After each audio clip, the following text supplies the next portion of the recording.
Brought to you by Chitale बंधू।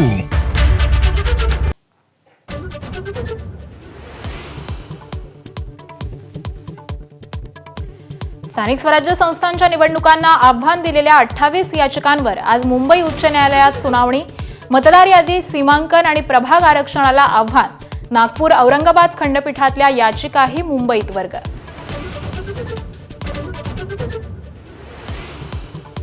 शेतकऱ्यांना मदत दिली नाही तर मोदी फडणवीसांना उडवून देऊ, भंडाऱ्याचे काँग्रेस खासदार प्रशांत पडोळेंची धमकी। शेतकऱ्यांना हेक्टरी 1 लाख रुपये मदत देण्याची मागणी।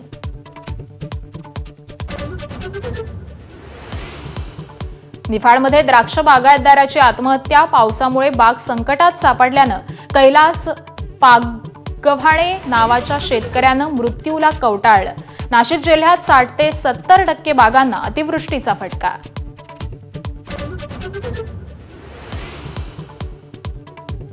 फलटणमधील महिला डॉक्टरच्या आत्महत्येनंतर विरोधकांच्या आरोपांना रणजितसिंह नाईक निंबाळकरांचं प्रत्युत्तर। शेर को धमका सकते हैं, डरा नहीं सकते। रामराजेंवर पलटवार, तर कार्यकर्त्यांचा रणजितसिंह निंबाळकरांना दुग्धाभिषेक।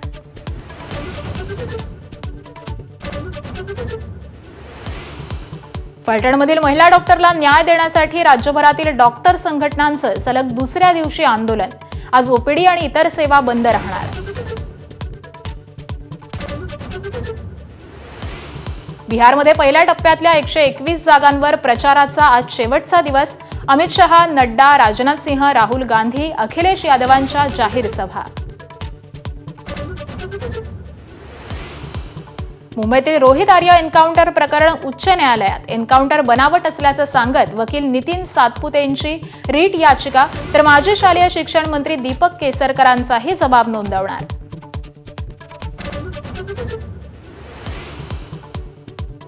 आजपासून लाडक्या बहिणींना ऑक्टोबरचा हप्ता मिळणार। पात्र लाभार्थ्यांच्या खात्यात रक्कम जमा होणार।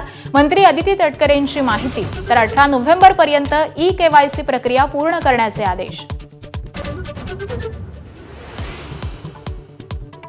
दिल्लीतील जेएनयूमध्ये आज विद्यार्थी संघटनेच्या निवडणुका। 4 जागांसाठी 20 उमेदवार रिंगणात। डाव्या विद्यार्थी संघटना आणि अभाविपमध्ये लढत। 6 नोव्हेंबरला निकाल।